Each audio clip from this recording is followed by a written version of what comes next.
Is Star Wars Outlaws the end for Ubisoft?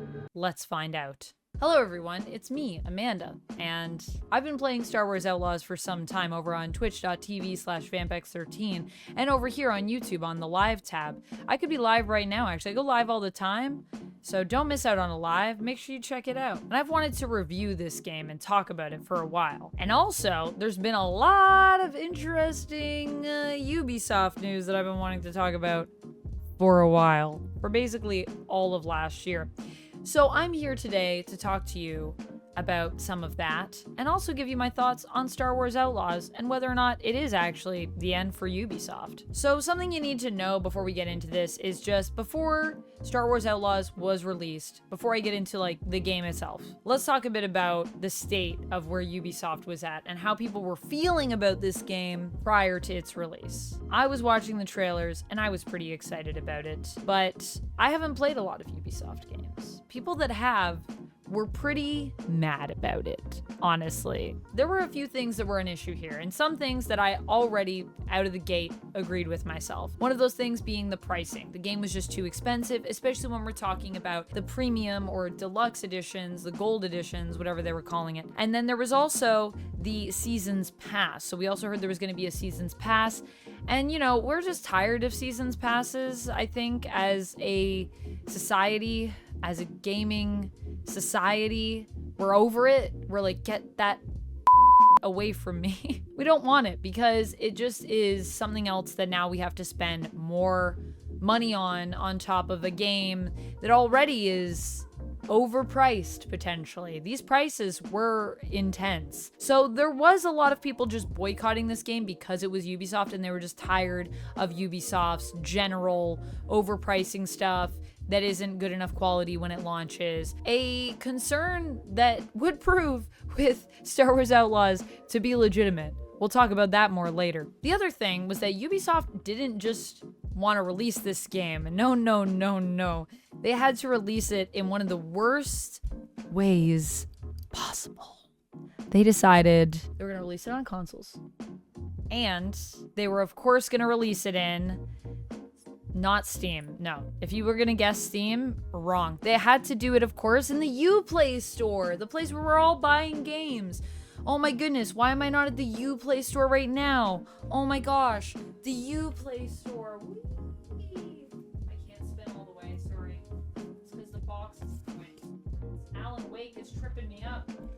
Oh god, what have I done? That's what happens when you go to the Uplay store. My slipper got caught on the chair. I blame Ubisoft for this. So that was the other thing. They said we're gonna release it only on our own store and it's gonna be great. No one went there to buy it. No one goes there. We don't go there. I don't know why this is happening, but like right now it feels like every game studio is like, we gotta have a launcher. We gotta compete with Steam. Look, be realistic. You can't be Steam, okay?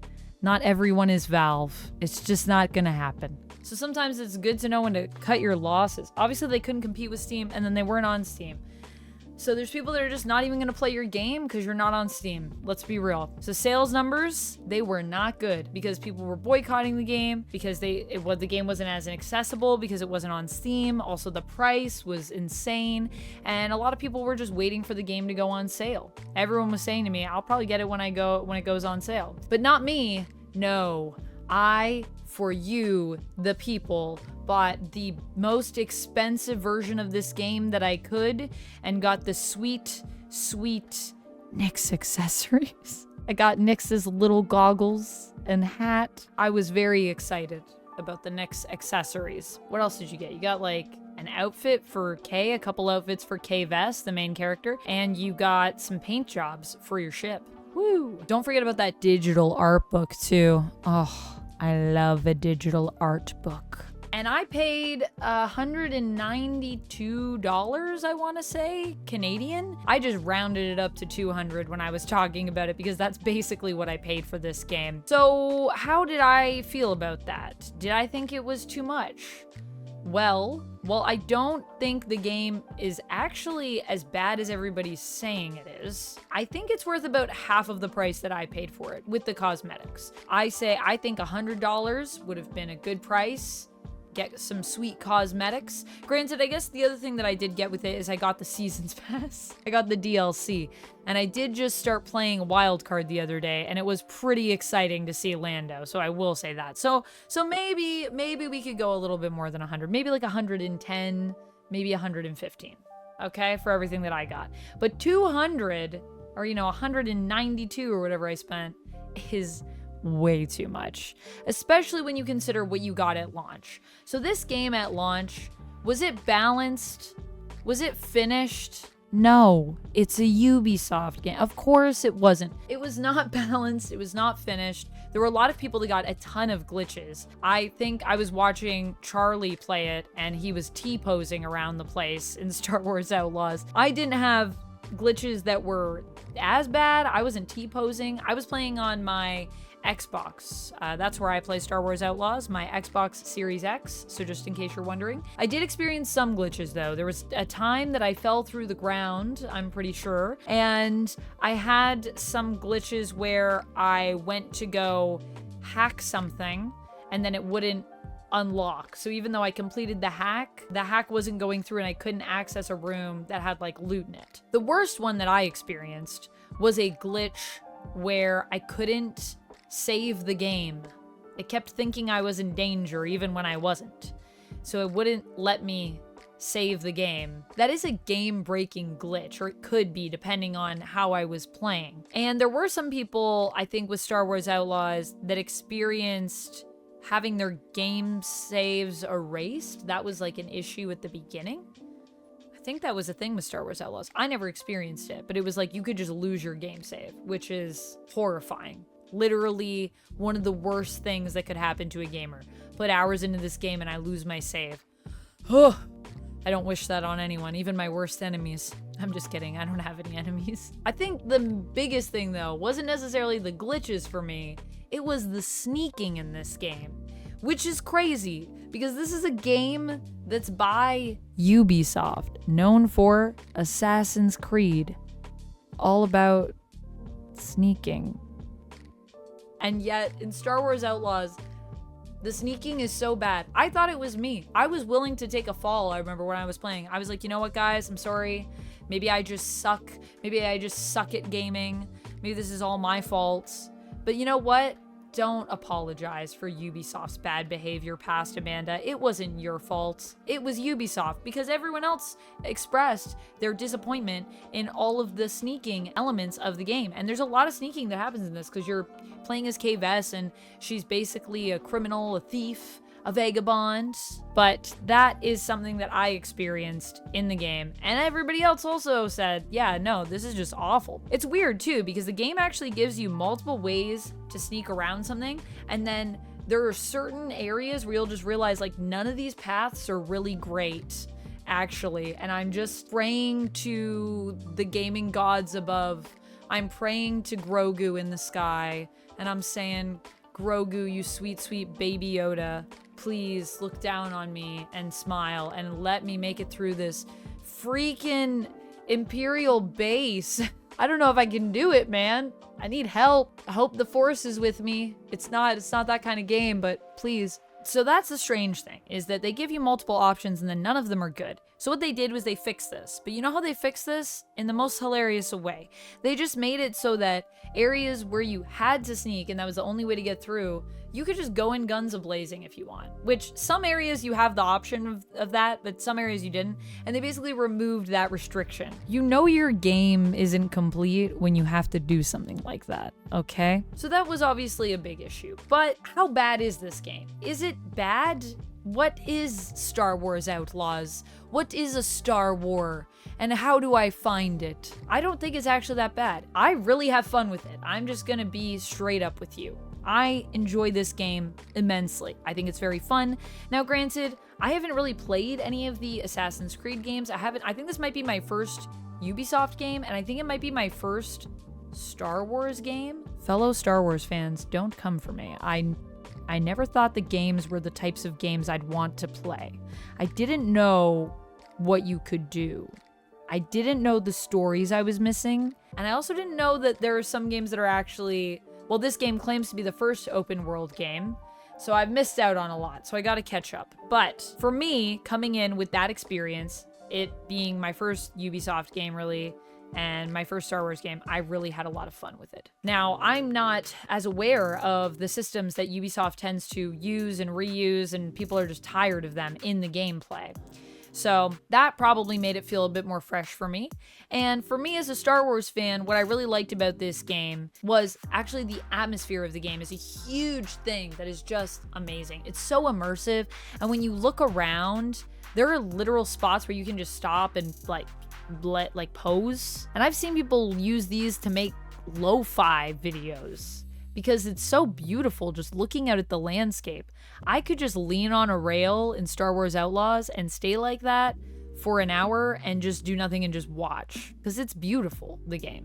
I love going to the different worlds. I love how everything looks different, feels different. The character models in this game are also insanely good. They're so expressive. The story is great. The acting is great. I mean, there's just a lot to love in the game in regards to the world, the story, the acting. The characters are memorable. I love, obviously, Vess. Obviously, Nix, though, takes the cake. Nix is best boy. We love Nix. Nix must be protected at all costs. But there are multiple characters in this game that I love and that I can't wait to see every time I play. I'm like looking forward to running into them. I love ND. ND's in denial, but I'm pretty sure we're best friends. You know what I'm talking about? The story is really, really cool. Now, I haven't finished the game, so keep that in mind. I'm still working on it. But I've put so many hours into it, and I feel like there's still so much more to do. And I like to take my time when I play games, so for a game of this size, it's probably just going to take me forever to complete that main quest unless I rush it. You know what I'm talking about? I think I'm getting close, though. I got my gang together, so now we got to go do a big heist, and I feel like that's probably going to be near the end, but we'll see. But the real highlight for me in this game, the thing that I loved the most, is the game within the game. The game called Sabacc. Now, if you don't know about Sabacc, it is actually a game from the Star Wars world. It's a real game. You can get it, you can play it in real life.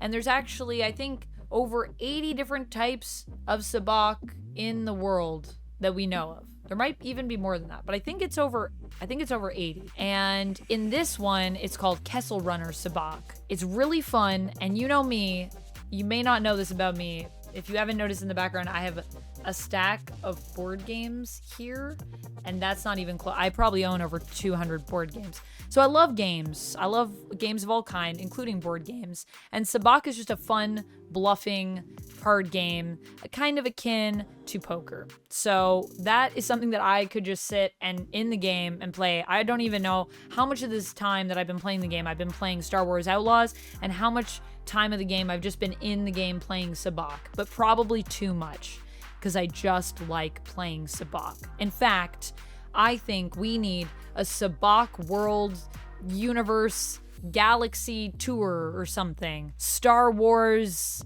Sabacc, the great game of the galaxy. I don't know. Someone come up with a better title than that. Gosh, that was terrible. Let's not call it that. Think of something better and then sell that to me, because I love Sabacc so much. And imagine, you could play online, you could play with friends. Oh, it'd be so fun. Anyways, that's my favorite thing about it. So overall for the game, I think right now, I'd give it a pretty solid 8 out of 10, at least. I did also make it, did I make it my top game of the year? I did. I made it my top game of the year. Yeah, it's definitely an 8. I have a lot of fun with this game. It's pretty good. I'm only taking off 2 points really for the fact that some parts of it still feel a little clunky, and some of the sneaking has been so terrible. But other than that, I probably would have given it a 9 before, honestly, but I would say now it's about an 8. So when it comes to Star Wars Outlaws in relation to Ubisoft, if it's not that bad, if I'm giving it an 8 out of 10, what's happening? How is it ruining Ubisoft? Well, first of all, Ubisoft, like I said, was already in a pretty rough place before this game came out. They really needed a win with Star Wars Outlaws. They had a meeting about how this game was underselling after it was released. Probably because, you know, they didn't initially release it on Steam, so they're missing out on a bunch of numbers there by having it just on Uplay. There's also been issues with Ubisoft even before this, where the brothers that basically run Ubisoft are constantly apparently at each other's throats, kind of. They just have different ideas for what the company should be focusing on and doing, and oftentimes they are opposed to one another. So it is a company, I think, that from the inside often feels like it can never really move forward because it's just a back and forth arguing over which direction they should go in. It got so bad at Ubisoft after Star Wars Outlaws. The game did so poorly financially. They even considered selling Ubisoft. That's right. There were talks that they were going to maybe sell to Tencent. That's what people were talking about. And you know what happened that I think was one of the worst things for them? The fact that they never told the investors that this was their plan. Yeah, so they also then had a whole meeting with the CEO where the investors were asking the CEO, what's happening with this selling of the game and what are you guys doing with that? And you haven't said anything. And the CEO's response was basically no comment. Which, by the way, when you are in a meeting with investors and you're a CEO, I don't think you get to say no comment as an answer. So that didn't go well for them. So they've basically lost, I believe, since then. I think that CEO was fired. Was that CEO fired? I hope so. Yeah, I don't know if they ended up being fired, but basically the investors were calling for them to be fired or step down. They were very upset, especially after how that meeting went. Understandably so. So now where we stand, Ubisoft feels like it's on its last legs. Is it dead? Did Star Wars Outlaws kill it? Not yet, but it may be the beginning of the end for Ubisoft. Or, I don't know, the final like attempt to survive before the end. It's like, you know, when you kill a killer in a slasher flick, when the killer dies and then they're there and they're like and then they jump back up. This is kind of the moment that we're in right now. Star Wars Outlaws almost finished them, but they have one potential ace up their sleeve, and that is Assassin's Creed Shadows. Granted, people are already not expecting great things from Assassin's Creed Shadows, and there are many reasons for that. That's a whole other video. But basically, Assassin's Creed Shadows has been delayed. It's been delayed, and a lot of people believe this is because Ubisoft is finally trying to give people the time they need to finish the game. But will it be enough for them to actually finish? And will we get a complete product at launch? Because if we don't, it's not looking good for Ubisoft. I think this game, they really need it to go off like amazingly well. It has to be like top tier. It has to be like a 10 out of 10 for Ubisoft to get out of this and really survive. Just survive, I think. So there's a lot of pressure on Assassin's Creed Shadows. It's definitely still going to be overpriced either way. You know, the price is still going to be high, even if the game is perfect. I don't even understand how you fumble something like Star Wars Outlaws, honestly. It's pretty crazy to me that Ubisoft is in this position where they were given something that could have been a saving grace for them. It's Star Wars. Everyone loves Star Wars. Even people that, you know, hate Star Wars love Star Wars. So you would think that this would be an easy slam dunk. And yet, no, the Ubisoft name is so bad that I feel like it actually hurt this project. I actually feel like the game is good, even with Ubisoft making it. So imagine if it just had even a different name on it. If it just didn't say Ubisoft, it just said anything else. CD Projekt Red, Naughty Dog, Bethesda, Larian Studios, even EA Games, I think, could have sold this game better. This game would have done better if it was with EA Games even. But don't forget, they would have all those loot boxes in there. So that might ruin it. Or loot crates, as we call them in Imperial Assault, if you like that, or Battlefront, I guess. That is just insane to me. I mean, anyone could have done it better than Ubisoft, ultimately. This game would have potentially just flourished, just done well. But alas, that's not what happened. So that's where we're at with it. Do I think it killed Ubisoft? Not yet, but we'll see how Assassin's Creed Shadows goes. I'm definitely thinking of playing that game as well on stream. I've never actually sat down and played an Assassin's Creed game. I've watched them played. I've played with friends. They were playing and then I played for a bit and we passed the controller back and forth, but I've never sat down and played a full Assassin's Creed game by myself. So I'm kind of interested in Shadows, and I also just want to buy this insanely priced game for you, the people, so that we can assess at the beginning what is the state of the game in the beginning, because I think that is going to be detrimental to the success of this game and ultimately Ubisoft staying alive and not just crumbling. If this game doesn't do well, I think the studio's done. But we'll see what happens. Let me know what your thoughts are on this, or on Star Wars Outlaws, or on Assassin's Creed Shadows down in the comments below. I'd love to hear your thoughts. And if you are on right now and you're thinking, man, I wonder if I could watch Amanda stream, you can. Like I said, go over onto the live tab. I'm probably streaming right now, or check me out at twitch.tv/vampex13, where I stream also all the time. And if you like games, whether they be games of any kind, I talk about various different games, including, get this, I even did some Warhammer stuff. Isn't that fun?